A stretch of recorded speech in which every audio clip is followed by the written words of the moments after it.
নমস্কাৰ YouTube lifestyle চেনেলটিলৈ আপোনালোকক সকলোকে স্বাগতম জনাই আৰম্ভ কৰিবলৈ লৈছোঁ আৰু এটা নতুন ভিডিঅ'। আজি মই আপোনালোকৰ বাবে এটা DIY ক্ৰীম লৈ আহিছোঁ। এই ক্ৰীমটো ব্যৱহাৰ কৰি মই বহুত সুফল পাইছোঁ। সেয়েহে মই মাজে মাজে এই ক্ৰীমটো বনাই থাকোঁ আৰু যেতিয়াই মন যায় মই ক্ৰীমটো বনাওঁ আৰু ব্যৱহাৰ কৰোঁ। আজি মানে বহুত দিনৰ মূৰতে স্কিন কেয়াৰ ল'বলৈ লৈছোঁ। ঘৰুৱা এটা ক্লিনজাৰো মই বনাইছোঁ, দেখিছেনে? এই ক্লিনজাৰটো আপোনাৰ ছালৰ বাবে অতি উপযোগী হয়।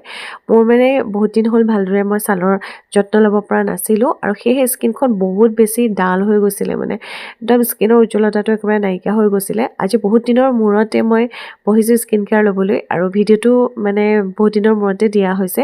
আপোনালোকে দেখিছে প্ৰথমতে মই স্কিনখন ক্লিন কৰি লৈছোঁ। এইটো DIY ক্লিনজাৰেই হয়, বহুত ভাল হয় ঠাণ্ডা দিনৰ কাৰণে। স্কিনখন বহুত বেছি মোৰ ড্ৰাই হৈ গৈছিলে আৰু সেয়েহে মই বোলো এটা ক্লিনজাৰো প্ৰস্তুত কৰোঁ। আৰু এই ক্ৰীমটোৰ কথা মই আপোনালোকক কি ক'ম, এই ক্ৰীমটো মই আগতে বহুতবাৰ শ্বেয়াৰ কৰিছোঁ আপোনালোকৰ লগত।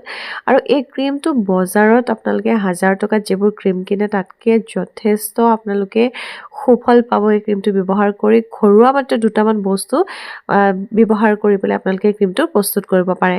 ব'লক তেনেহ'লে পলম নকৰি চাই লওঁ আমি ক্ৰীমটো কেনেকৈ প্ৰস্তুত কৰিম।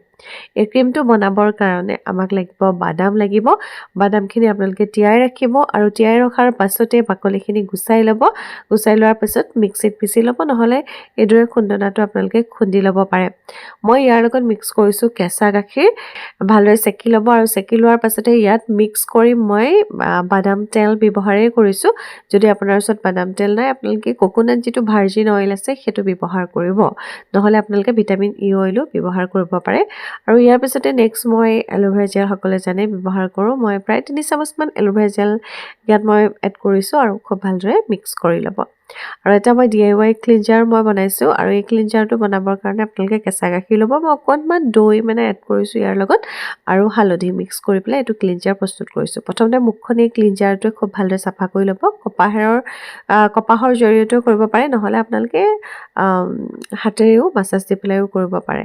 আৰু ক্লিন কৰাৰ পিছত আপোনালোকে এই ক্ৰীমটো আপোনাৰ স্কিনত ৰাখিব, গোটেই ৰাতিৰ বাবে ৰাখিব পাৰে। যদি কিবা অসুবিধা পায় 5 মিনিট মাছাজ দিব পাৰে, যদি আপোনালোকে মাছাজ ক্ৰীমৰ দৰে ব্যৱহাৰ কৰিব বিচাৰে।